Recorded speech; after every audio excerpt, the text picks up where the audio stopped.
Limang magkakamag-anak ang nasawi matapos hindi makalabas sa nasunog nilang bahay sa Makati City. Makakaligtas daw sana sila kung hindi naharangan ng apoy ang iskinitang tanging daan palabas. Para naman maiwasan ang mga insidenteng katulad nito, iba't ibang aktibidad ang isinagawa ng BFP o ng Bureau of Fire Protection sa unang araw ng Fire Prevention Month. May report si Cesar Apolinario. Bispiras ng Fire Prevention Month, matupok ang nasa 10 bahay sa Makati City. Ug sa dikit-dikit at gawa ang mga ito sa light materials, nagpahirap pa sa pag-apula ng apoy ang masikip na kalsada. Tumagal na 1 oras bago tuluyang naapula ang sunog. Pero kasabay ng pagkawala ng apoy, ang pagkasawi naman ng 5 magkakamag-anak. Ilang bata ka? Ano mo na ako para doon? Ilang bata ba? Ilang bata? 3 bata? Wala talaga nagkaligtasado ko. Natrap sa sunog ang mag-asawang sina Lolo Ramon at Lola Virginia Benjamin. Nasawi rin ang kanilang mga apong sina Francine, Franklin at Franz John Paul Lozano. Sa investigasyon ng BFP, naharangan ng apoy ang iskinitang tanging malalabasan sana ng mga biktima. Ang dalawang matanda po kasi medyo may iskinita po sila. Kung makikita natin dito sa sketch namin, may iskinita po sila pero yung before ng iskinita, yung origin natin, dun sila, yung likod niya is yun yung bahay ng natrap natin. So hindi na sila nagkaroon ng chance na makalabas dahil iskinita lang. Nagsisiya naman ang mga magulang ng mga bata. Kasi kami pa yung mga nagtatao, ginagalan ng wire kaya nagkasunog-sunog.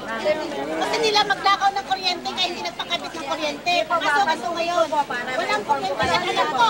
Walang kuryente sa bahay na pinagsimula ng sunog. Alleged lang, pero kung magkaganon, ang tinitignan namin angulo ron, siyempre, na gumamit sila ng kandila o gasera.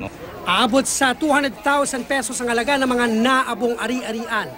Para naman maiwasan ang mga ganitong mga insidente, ngayong unang araw pa lang ng Fire Prevention Month, nagbahay-bahay na ang mga tauhan ng BFP sa Quezon City. At anytime kasi pwede siyang magalaw o gagalawin o alam mo naman tayo, pwede natin pagsampayan o pwede natin kabitan kung anong mga bagay. So mahihila siya, maglulus siya, yan ang magiging cause ng sunog.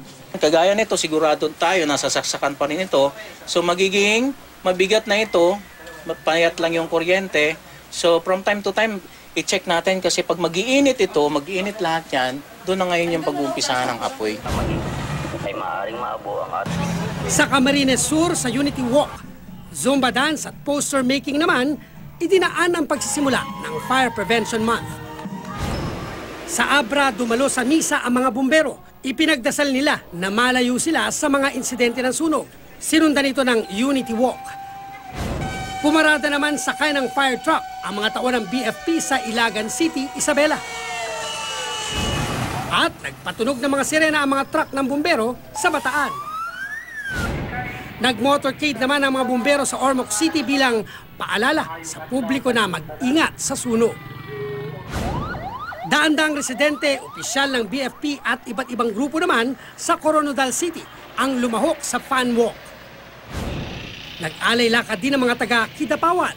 Sa mga susunod na araw, plano ng BFP at LGU na magsagawa ng seminar at info drive sa mga paaralan, palengke at iba pang tanggapan para sa fire awareness program. Sinimulan na rin ng mga taga-BFP ang information campaign sa Lanao del Norte. Katuwang nila rito ang mga kawani ng lokal na pamahalaan at mga residente. Sa tala ng BFP, halos 2,000 na ang naitalang insidente ng sunog sa buong bansa sa unang 2 buwan pa lang ng 2017. Gayunman, mas maliit pa ito kumpara sa kaparehong panahon noong 2016 na may mahigit 3,000. Kaya muling nagpaalala ang BFP sa publiko, lalo't mas marami ang naitatalang sunog kapag Marso. Cesar Apolinario, GMA News.